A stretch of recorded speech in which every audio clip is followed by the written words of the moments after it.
Right now I'm helping organize the new deliveries that we've started up Island, which is another funny thing. The club has come full circle. When Ted started the club, he started with a pager and a pamphlet and a van, and he did deliveries. Well, last month we started doing deliveries up Island because we have a lot of members. They move, people aren't very stationary. A lot of us have nomads in our ancestry, right? People like to travel, so members move around, and then we can't service them. Some don't drive. It's too far to drive from up Island.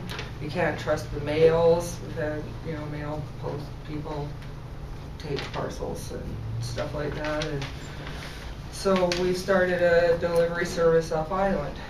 So I've been organizing that, trying to get in contact with people that need the service and get them to know that they can phone earlier in the week and place their order, especially with the baking. So we have the bakers with enough baking for them, and training the people that are helping us with that. And with that, now we rented a space in Duncan. We'll be starting another club in Duncan.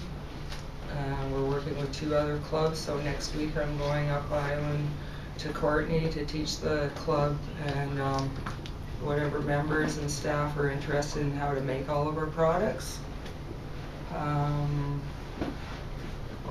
What else do I do? You just get a pretty good laundry list.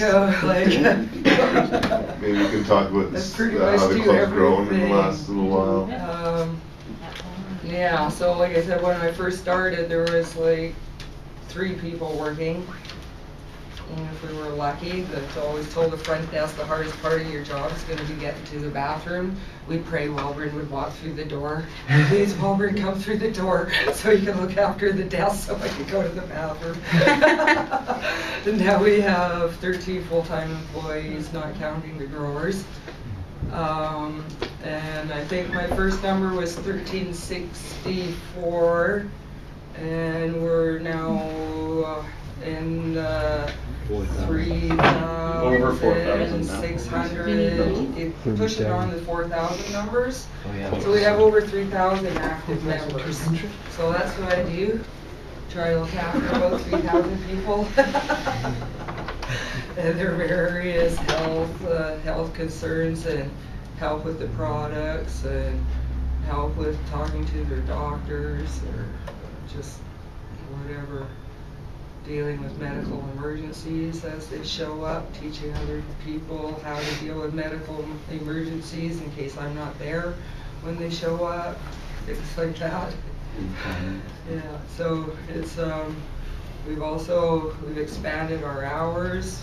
We're open from 10 in the morning till 7 at night now. We were open from 11 till 6, and we're still open every day of the year.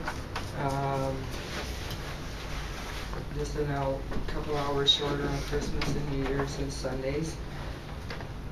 So it's a lot to keep up with. It's growing really rapidly.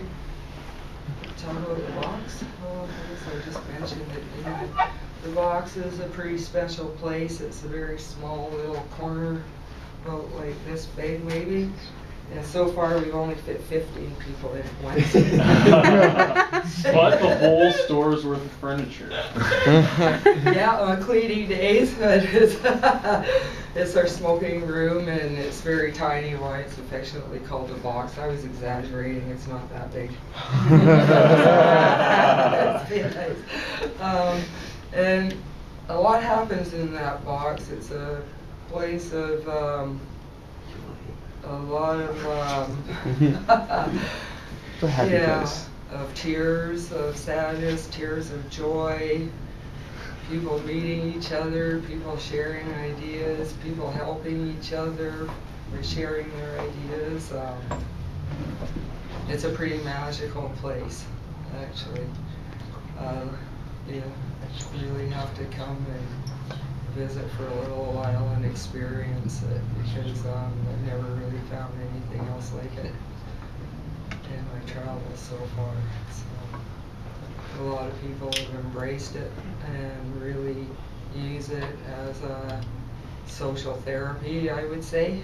I don't know how else to describe it best, but it's, I wish there was like 3 or 4 clubs like that in every neighborhood. There's definitely a need, and people of like minds always like to come together, and they need a place to feel relaxed and comfortable to really be able to let their minds free to wander and explore our possibilities. And it's one of the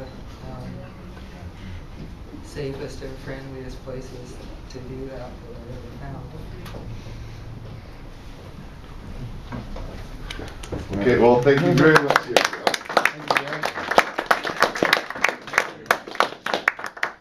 And yeah, it's been a privilege to work with Gail. She's been a burst of life that has forever changed the direction of our club.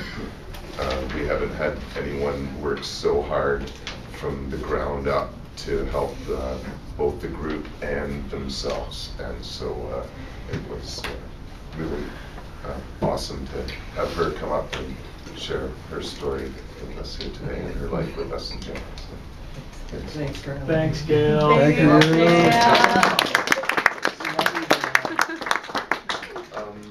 And as she said, we're really on the cusp of a lot of new opportunities with the Buyers Club.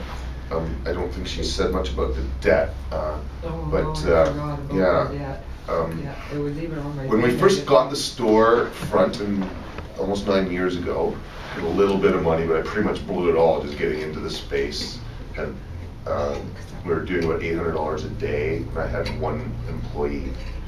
It was pretty tight, and so the debt grew, I guess, on average $1,000 a month over a 5-year period. There were certain bursts like police raids and thieves and stuff that made it grow.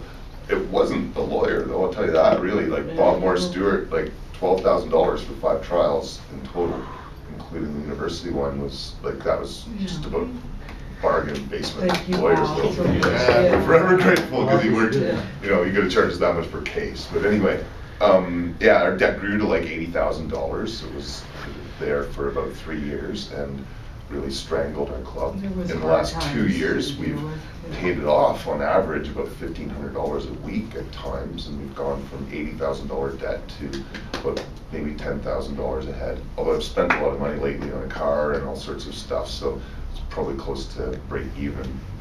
Hiring so many people, it scares me at times. There's a lot to do. So yeah, it's really amazing to be on the cusp of setting up stores all up and down the island and communicating with people across Canada, really, that are working in small groups, networks, or different facilities. And I hope next year that we're able to afford to bring John Cook here from Halifax for a month. He's just doing deliveries out of his home, working towards getting a storefront. And so I want to have him come out and check out our place and a few others. And it would be my honor if we could time it so he would be actually teaching the lecture on this topic next year. So we'll see how we can do with that. But yeah, there's many exciting things we're just on the cusp of. And I'd just like to thank Gail and really everybody else, Cyberland and otherwise, for helping us get to this point.